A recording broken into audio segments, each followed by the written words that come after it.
Hi, seniors. I'm Mrs. Morgan. I know many of you are working on your Capstone project, or maybe some of you haven't started. And if you're feeling nervous, I want you to know that you don't need to be. I'm here for you, and I'm going to give you a lot of tips to work on your research, collect your notes, make your citations. That will make it a lot easier for you. So I'm going to transition to share my screen, and you can see some different techniques you can use. And you can always come and find me in the library if you have questions, or send me an email, and I'll share my email address in just a minute.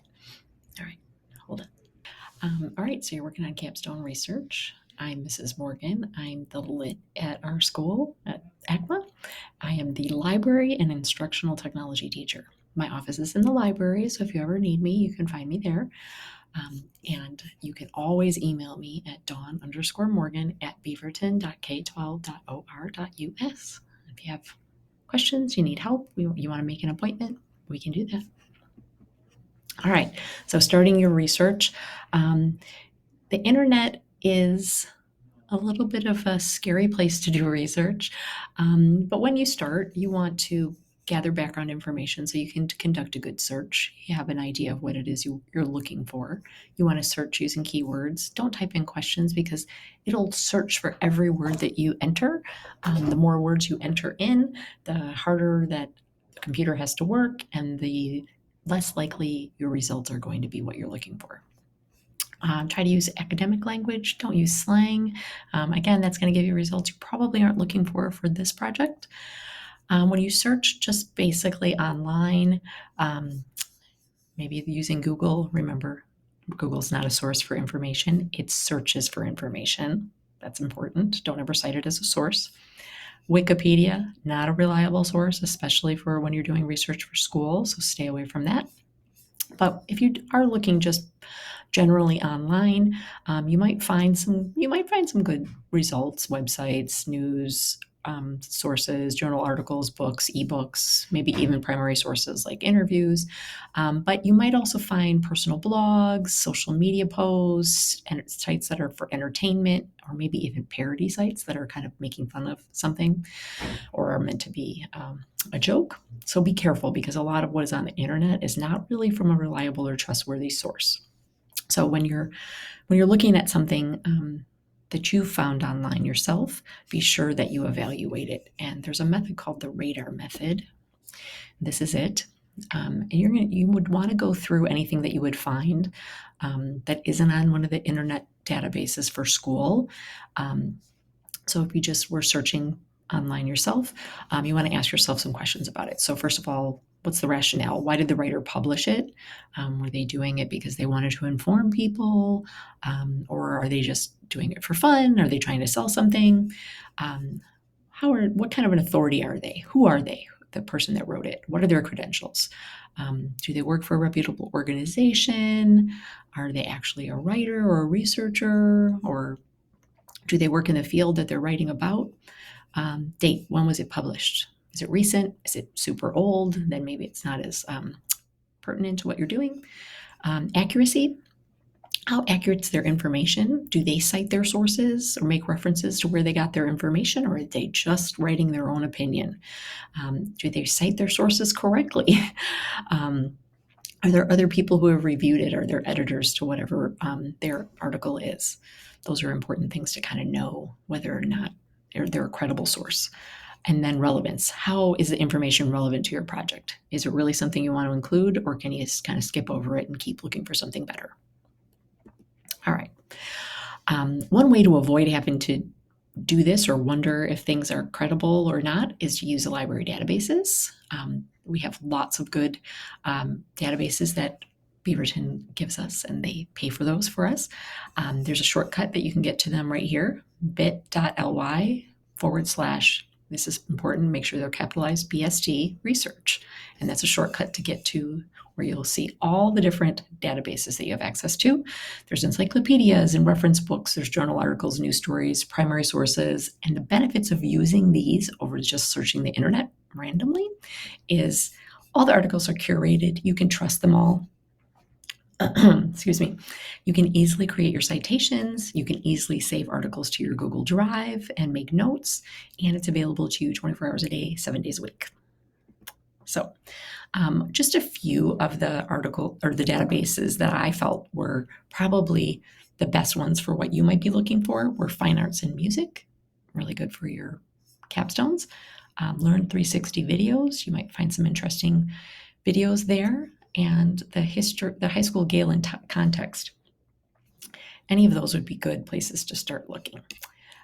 If you're accessing databases from home, they're going to ask you for usernames and passwords. You'll see a link that looks like this. If you click on it, it will take you to a sheet that lists all the different databases and their usernames and passwords.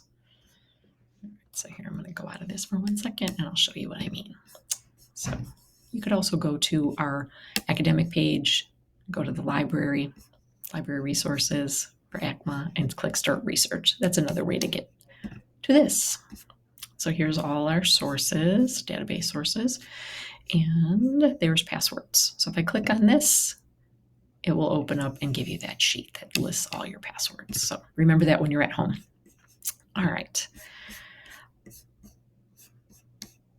Let's look at using one of your sources for research. All right, so what I wanted to share is when you use one of the sources and you search for something, it's going to bring up your results. You will see up at the top, when you look at an article, you'll see the date.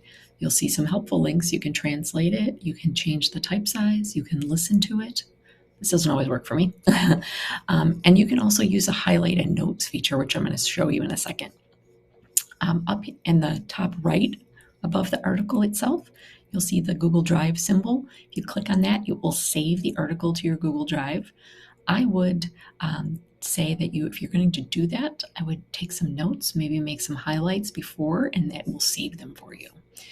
The other thing that you can do is you can email an article to yourself if you really like it, you want it be able to read it later or print it out maybe.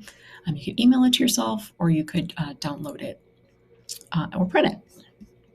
And then up in the top right corner of the window, you'll see there's a citation. So if you want to use this article and you want to create a citation right away, you can click that. You can send it to yourself. You can download it here. You can print it. You can get the link for the article if you want to save those for later. And then the highlight and notes feature is right here as well. So let's go out. We're going to actually go to one of these sites. Let's go to Fine Arts and Music. And let's say I'm doing my research on sculpture.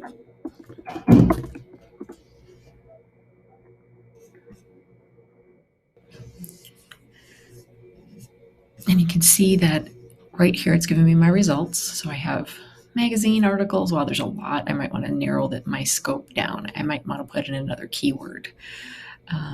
Academic journal articles, there's 113 books, there's lots of news articles, there's images. Let's look at that if you want to use those within your project. You'll see them. And the nice thing is, let's say I wanted to use this picture. You also can very easily get your citation for it. So if you were going to use this in your project, you still want to cite the images, that's an easy way to do it. Okay, and then you can also click up here and it will give this to you. You could select it, download it to Google Drive, bring it into EasyBib if you want to create your full bibliography there. Lots of good options.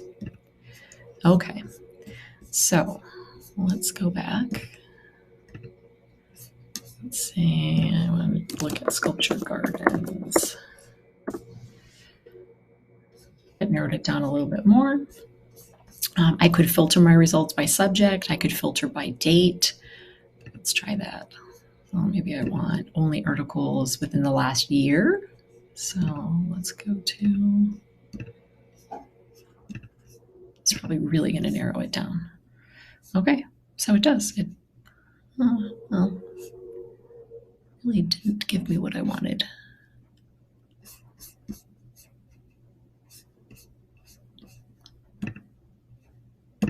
Let's look at newest. If I filter it, you can also sort, and that will help as well. All right, so you can see the most recent article was published this month. I could open that up and look at it.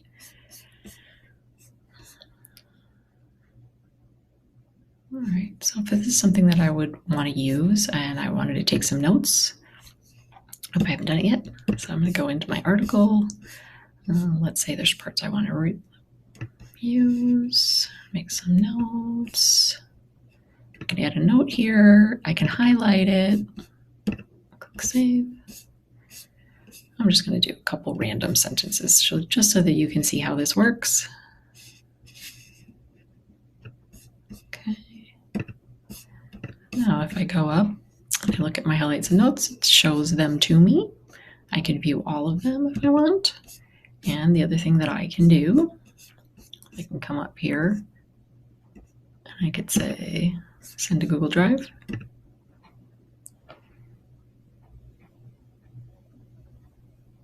And the nice thing is it's going to collect that for you. All right, so it's been sent to Google Drive and it will appear shortly. So if you go to your Google Drive, you'll end up with, here, let me see if I can bring mine up real quick. No, actually, let me go back. Sorry, I'm jumping around here. When it saves it to your Google Drive, this will be easier to show you. You should have a folder show up in your Google Drive that says the title of whatever database you're in. So if you were in Gale and Context Biography and you saved to that, you would end up with the highlighted areas in your notes from that article and the source citation saved onto a doc in that article file. All right, let's see if there's anything else I wanted to show you. As you're doing your research, I'd look at a variety of sources, read lots of information, so you can really kind of understand what it is that you want to be talking about in your capstone. What's your focus going to be as you do more research and look at more sources? It's probably going to give you a better idea of what you want to focus on. So do lots of research, read lots of information. Make sure that you're highlighting, collecting things. If you use a source that is not one of the internet sources in the databases and you want to make your citations, you can use that My Citation tool. There's an MLA tool, there's an APA tool. And if you go in here, right over to the right, it gives you all the types of sources that you want to use. Let's say you're using a book. It will ask you for all your information for that book. And then you can say create citation below, and it will give this for you. If you use this tool, you can also save it as a Google Doc so that you have those all in the same place. So that's a nice feature as well. All right, well, I hope this helps you. And I hope that if you have questions, you'll come and find me and ask me lots of questions. And I will hopefully see you soon. Thank you.